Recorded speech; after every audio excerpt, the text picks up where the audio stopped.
Jehovah's Witnesses have become a pointless religion that nobody wants to join anymore. That's a bold statement, and I'm going to back it up with receipts. In 1984, the Watchtower put 16 elderly Bethel workers on their magazine cover. Bethel is what witnesses call their headquarters, so these were loyal insiders who'd spent their lives serving the organization. The headline read, 1914, the generation that will not pass away.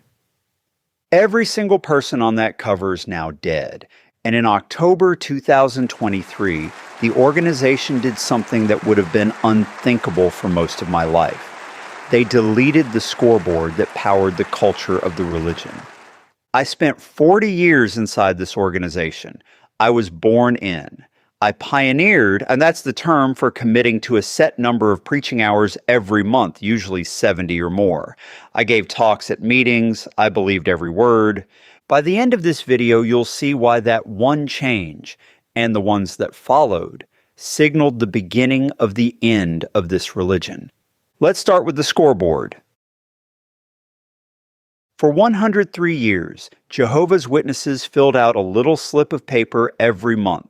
You wrote down your hours, how much time you spent preaching, your placements, how many magazines or books you handed out, your return visits, how many times you went back to talk to interested people, your Bible studies, how many people you were teaching one-on-one, and you handed it to the elders, the men who lead each congregation.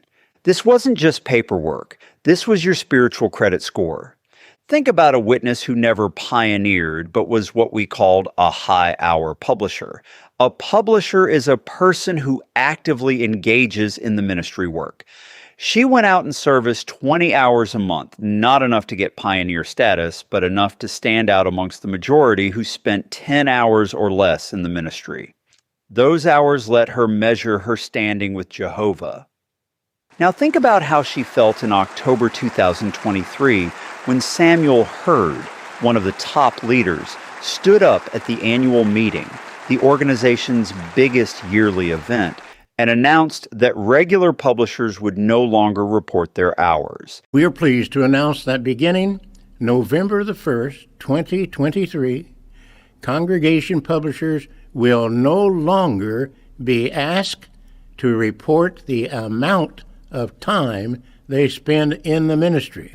Pioneers still have to hit their monthly quota, but for everyone else, the scoreboard just disappeared. Just like that. 100 years of tradition, gone for the average witness. Now regular publishers just check a box. Yes, I did some ministry this month. That's it. No hours, no placements, no return visits, just a checkbox. And here's what the organization doesn't understand. They didn't remove a burden. They removed the scoreboard. High control groups run on status. Hours were how you bought social standing. High hours meant spiritual. Low hours meant weak. The leaderboard created competition. The competition created zeal. The zeal created sacrifice. When you remove the leaderboard, you remove the game. And when you remove the game, you remove the reason to play. The organization turned the greatest work on earth into a participation trophy hobby, and they have no idea what they've done. But removing the scoreboard only matters if the work still matters. And in May 2024, they admitted something that turns the whole ministry into basically a hobby. For my entire life, I was taught that preaching was a rescue mission. Every door I knocked on, every magazine I placed, every conversation I started on the bus, I was trying to save lives. Literally. The teaching was simple. Only Jehovah's Witnesses would survive Armageddon. Everyone else would be destroyed.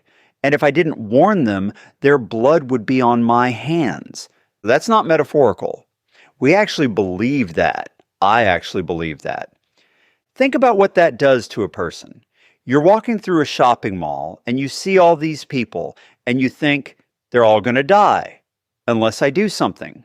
That's why witnesses knocked on doors in the rain. That's why they stood at cart witnessing stations, those literature displays you see on street corners. in the freezing cold. That's why they gave up Saturday mornings for decades. They weren't just checking boxes. They were manning the lifeboats while the Titanic was sinking.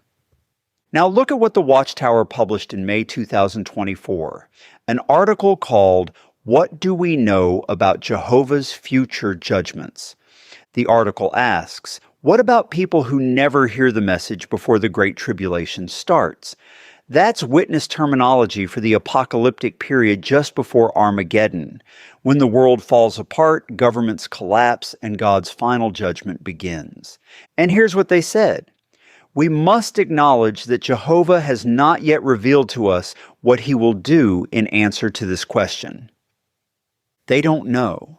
And once you admit that, the urgency turns from people will die into people can wait. That sentence quietly voids a century of guilt-based urgency. After 100 years of telling people that preaching was the only way to save lives, they now admit they don't actually know if that's true. The article even suggests that maybe, possibly, people could learn about Jehovah and repent after the Great Tribulation begins. Do you understand what this does to the entire motivation structure? If people can repent at the last minute, and when they see the signs, when Babylon the Great falls, that's their term for all false religion, which they believe God will destroy first, when it's obvious that the witnesses were right, then why am I spending thousands of hours in the heat right now? The organization just converted itself from an urgent lifeboat to a VIP waiting room. Get in early for better seats, but don't worry, latecomers might still make it. Urgency sells. Maybe someday doesn't. And that one admission is like pulling a brick out of a wall, because it exposes the older doctrine that held the entire timeline together. Here's the doctrine that held everything together for decades. Jesus said, "This generation will by no means pass away until all these things occur." The Watchtower taught that Jesus was talking about the generation alive in 1914, the year they believed Jesus began ruling invisibly in heaven. So the promise was concrete. People alive in 1914 would see Armageddon. They would see the end of this system. They would see paradise, the restored earthly paradise that witnesses believe God will create for faithful survivors. Think about what that meant for urgency. If you were born in 1950, you knew the end had to come within your lifetime, because people born in 1914 were still alive, and Jesus promised they wouldn't all die. Don't go to college, don't plan for retirement, don't start a family. The end is coming any day now. In 1984, the Watchtower doubled down. They put those 16 Bethel workers on the cover, elderly people born before 1914, as living proof that the generation was still here. The magazine said, there are still many millions of that generation alive. Some of them will by no means pass away until all things occur. That was 40 years ago. Everyone on that cover is dead. Everyone born before 1914 is dead. The generation passed away. The prophecy failed. So what did the organization do? In 2010, they introduced something called the overlapping generations teaching. Here's how it works. And I need you to try to follow this, because if it doesn't make sense, that's because it doesn't make sense. They said the generation now includes two groups. The first group is the anointed witnesses. That's the small group who believe they're going to heaven rather than living on paradise earth, who were alive in 1914 and understood the significance of that year. The second group is younger anointed witnesses whose lives overlapped with the first group. They didn't redefine a word. They invented a loophole. It's like saying a week now means 2 weeks, as long as the days overlap. It's a way to keep the prophecy technically alive after the people it depended on are gone. This kicked the timeline decades into the future. Maybe another 50 years, maybe 100. Who knows? The problem is, the organization built a religion on urgency. Millions now living will never die. Stay alive till 75, the generation that will not pass away. And now they've got nothing. No date, no deadline, no ticking clock. You can't maintain apocalyptic fervor when your timeline is sometime in the next century, maybe. So let me ask you, if the end might not come for another 100 years, why would anyone give up a good life today? They wouldn't, and increasingly, they're not. Now, everything I've talked about so far is about motivation, the reasons to sacrifice, the reasons to work hard, the reasons to believe. The organization has gutted all of those, but they've also gutted something else, something that might matter even more. They've gutted the identity. When I was growing up, you could spot a Jehovah's Witness from a mile away. I was on vacation once and saw a group of people at the camping resort we were staying at in Arkansas. I instantly knew they must be witnesses based on how they looked. I went up to them and sure enough, it was a congregation who was taking the circuit overseer, a regional leader, on a hike to see the waterfalls. Brothers wore suits and ties, always, even in the summer, even when it was 100 degrees. You showed respect for Jehovah by how you dressed. Beards? Absolutely not. Beards were for hippies and rebels. If you grew a beard, you wouldn't be allowed to give talks. You wouldn't be allowed to carry microphones. Yes, that was considered an honor. You'd be considered spiritually weak. These assignments were called privileges, and losing them was social humiliation. Sisters wore skirts and dresses, modest ones, nothing too tight, nothing too short, nothing too flashy.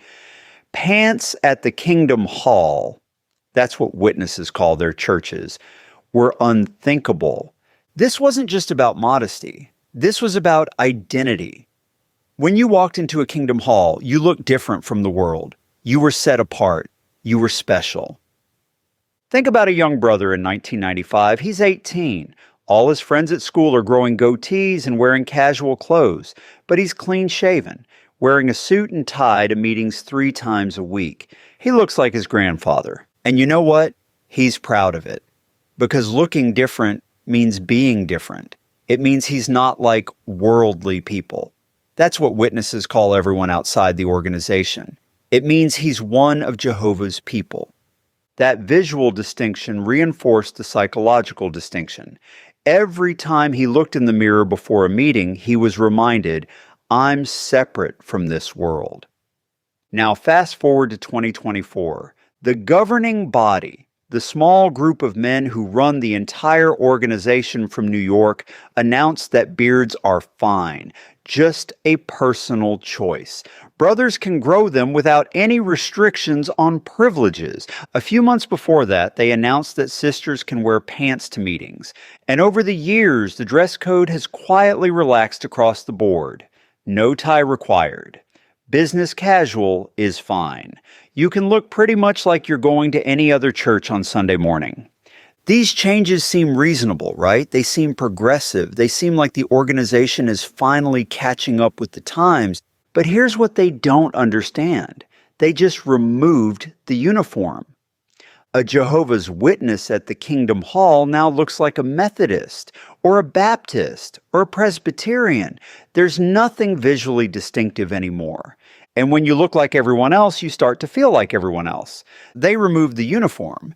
And uniforms are how you make people feel like they're in an army. I'm not saying the old rules were good. Banning beards was silly. Making sisters wear skirts was arbitrary.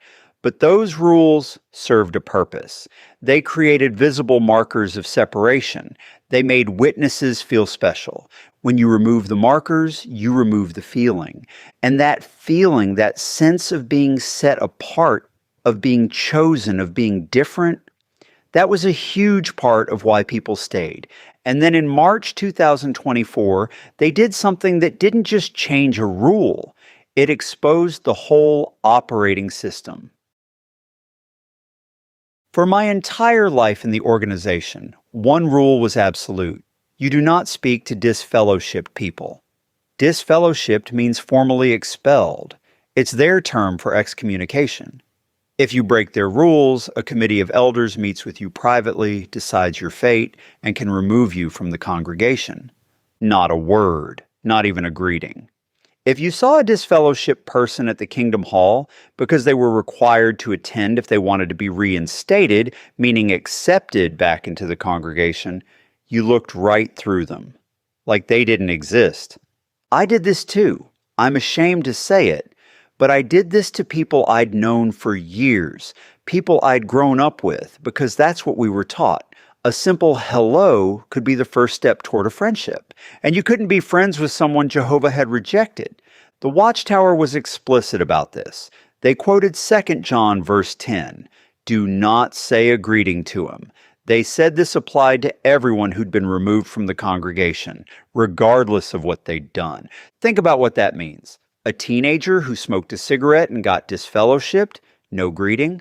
A woman who left an abusive husband without scriptural grounds and got remarried, no greeting.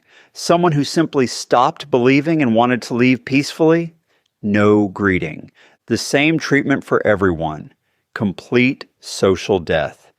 Parents stopped talking to their children. Children stopped talking to their parents. Families were torn apart, and we were told this was loving. Now here's what happened in March 2024.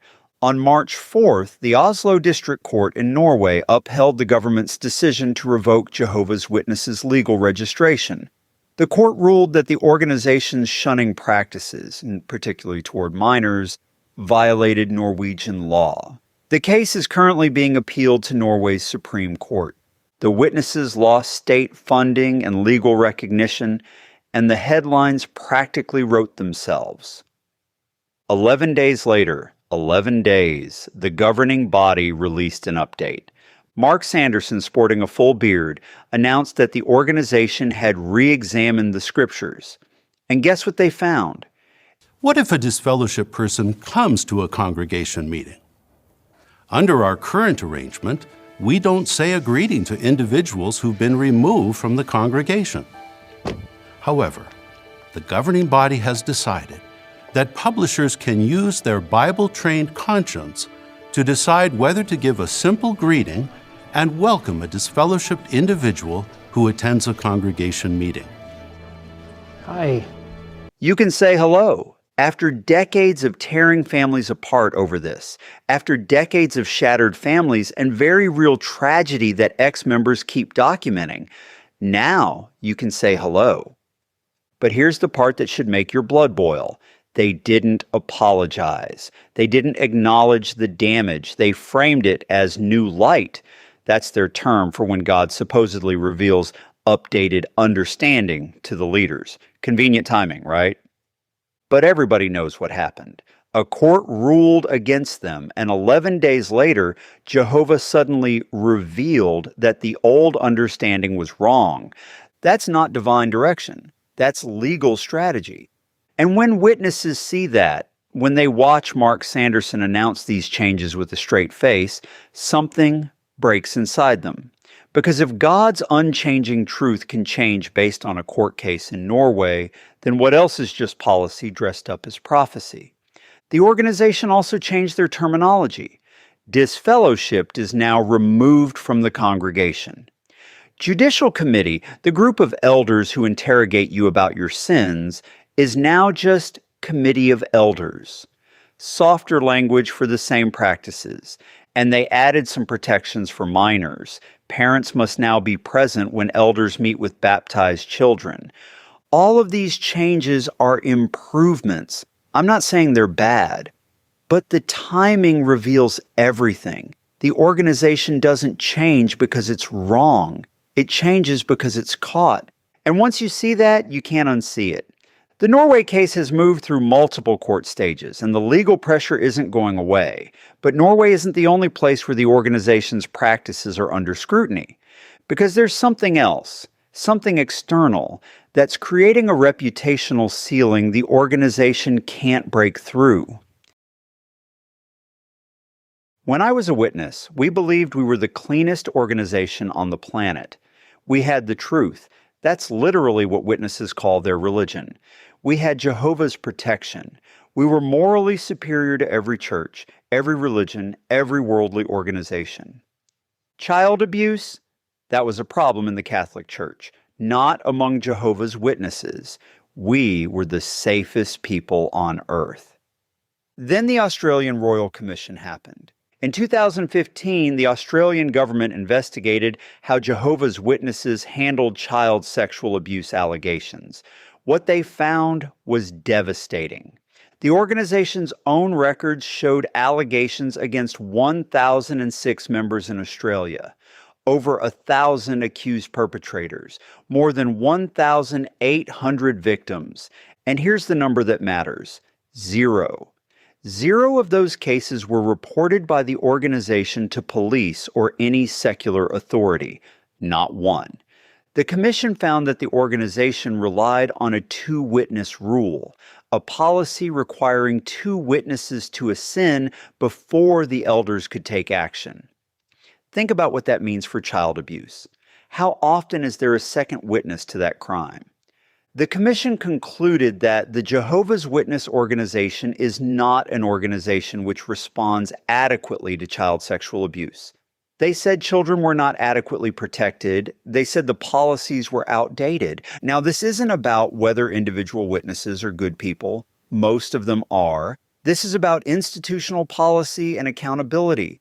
Since then, there have been investigations in Belgium, in the Netherlands, ongoing lawsuits in the United States, criminal cases, headlines that keep coming year after year.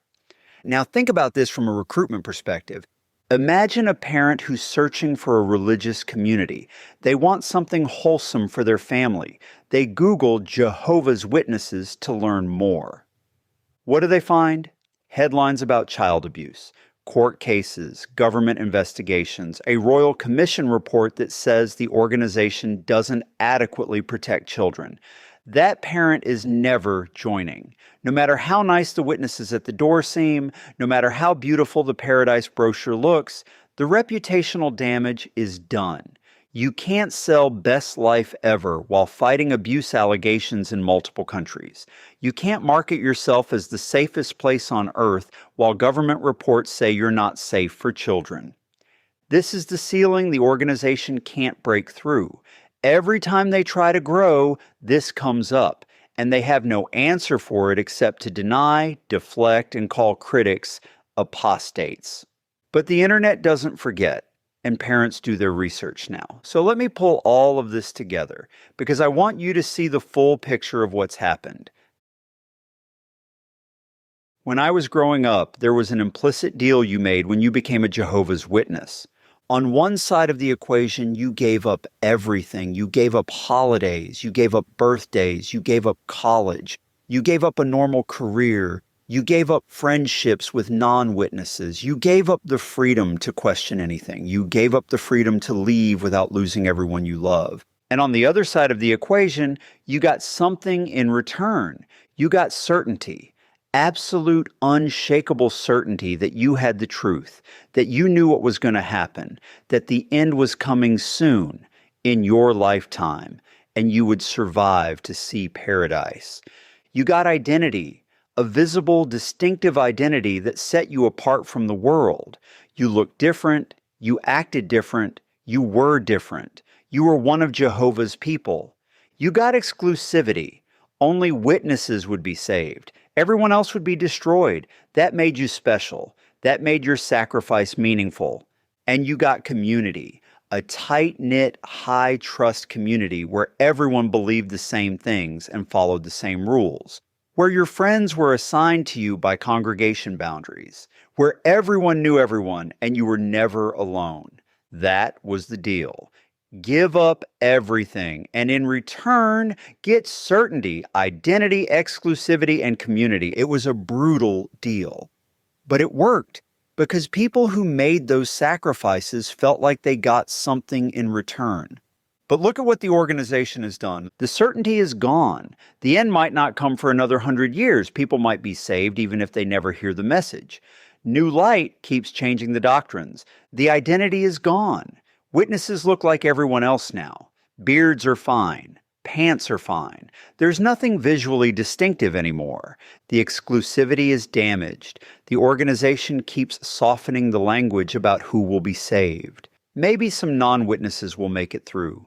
The community is fractured, kingdom halls are being sold and consolidated, Zoom meetings became normal. People can attend without ever being seen. But here's the thing. The sacrifice side of the equation hasn't changed. You still can't celebrate holidays. You still face shunning if you leave. You still can't take blood transfusions. You're still expected to prioritize meetings and service, their term for preaching. You're still discouraged from pursuing a real career rather than investing your time and energy into the religion. The organization stripped away all the rewards while keeping all the demands. Nobody would take that deal. And now I want you to think about what that means for recruitment. Think about someone considering becoming a witness today. What's the pitch? Give up your holidays, give up your career plans, give up your non-witness friends, except that if you ever change your mind, you'll lose everyone you love. Oh, and by the way, the end might not come in your lifetime. We're not sure who will be saved. You'll look like everyone else. And our organization has been investigated for mishandling child abuse in multiple countries. Nobody would take that deal. And when the reward shrinks but the cost stays the same, the only people left are the ones trapped by sunk cost. They've invested their lives into this religion. They can't stop now. Here's what the organization doesn't understand. What they've accidentally revealed through all these changes. The demanding elements weren't bugs. They were features, the hour requirements that made people feel tracked and judged. Those created status and competition and zeal. The strict dress code that made people uncomfortable, that created visible identity and separation from the world. The absolute certainty about the end coming soon, that created urgency and sacrifice and commitment. The hard shunning policy that tore families apart, that created fear of leaving and loyalty to the group. Every demanding, controlling, restrictive rule served a purpose. It wasn't just arbitrary cruelty, it was the machinery that made the religion work.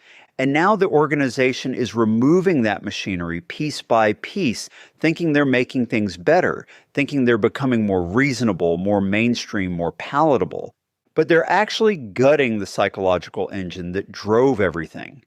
Think about someone who pioneered for 40 years, someone who gave up having children because the end was so close, someone who shunned their own family members because that's what Jehovah required. Now that person is watching the organization say, actually, you don't need to report hours anymore. Actually, beards are fine. Actually, you can say hello to disfellowshipped people. Actually, we're not sure when the end will come. What do they feel? They feel betrayed. They feel like their sacrifices were meaningless. They feel like they gave up everything for a set of rules that turned out to be just rules, policies, changeable, negotiable. The suffering wasn't buying them a place in paradise. The suffering was just suffering. And the younger generation, the teenagers and 20-somethings who've grown up in this new, softer organization, they feel something different. They feel bored. The religion their parents sacrificed for was intense and demanding and all-consuming. The religion they're inheriting is a watered-down version with participation trophies and Zoom meetings and a vague promise that the end will come eventually, probably. Why would they stay? What's holding them? When I left the organization, I lost everyone. My friends, my community, my entire social world. That's the price you pay. And for a long time, I thought the witnesses would keep growing. I thought they had this figured out. The control mechanisms were so strong, so effective, so deeply embedded. But now I'm watching something I never thought I'd see. I'm watching the organization hollow itself out from the inside, not because of external pressure, though that's part of it, but because they're making choices that destroy the very things that made people stay. They're trying to become mainstream. They're trying to seem reasonable. They're trying to soften the hard edges that got them negative press. And in doing so, they're becoming irrelevant. Because here's the truth about high control groups. Nobody joins a moderate one. Nobody sacrifices everything for a religion that promises very little in return. Nobody gives up their life for a watered-down participation trophy. Just check a box faith. People join demanding religions because demanding religions make them feel like what they're doing matters. The sacrifice creates the meaning. Remove the sacrifice and you remove the meaning. The witnesses built a religion where the pain was the point, and now they're removing the pain thinking that will make people happier. It won't. It'll just make them leave. Because if it's easy to be a witness, then being a witness isn't special anymore. I don't know what the organization will look like in 20 years. Maybe they'll keep softening until they're indistinguishable from any other church. Maybe they'll collapse under the weight of lawsuits and demographic decline, but I know this. The religion I was born into doesn't exist anymore. The certainty, the urgency, the identity, the exclusivity, all of it is gone or fading. And for the millions of witnesses still inside, that's a crisis, because they sacrificed everything for something that's disappearing beneath their feet. The organization didn't just change a few policies. They deleted the reasons people stayed, and they have no idea how to get them back. So now you know what I know. You've seen the equation. You understand what made people sacrifice everything, and you understand what the organization has taken away. If you're watching this and you're still inside, or if you have family inside, I want you to know that what you're feeling is real. The sense that something has changed, the sense that it's not what it used to be, the sense that the organization is coasting on momentum instead of conviction. That's not apostasy, that's observation. And if you're watching this from the outside, wondering what all the fuss is about, I hope you understand now. I hope you see why millions of people gave their lives to this organization, and why those same people are now quietly, slowly, painfully waking up. The witnesses didn't get destroyed by persecution. They didn't get defeated by governments or critics or apostates. They got hollowed out by their own leaders, making reasonable changes that destroyed an unreasonable faith. They fixed everything that made it work. And now nobody wants to be a Jehovah's Witness anymore. But if you think the changes I've covered today are the whole story, you need to see another event that shows the organization's desperation. That video is right here. Click it now, because this story isn't over. It's just beginning. I wanted to pause for a second to ask for your support by becoming a channel member of the channel by clicking the join button below. It starts at a whopping $4 a month. If that won't break the bank for you, it helps me be able to produce more content like this. If it would break the bank for you, by all means, just keep watching. Thank you in advance for your generous support.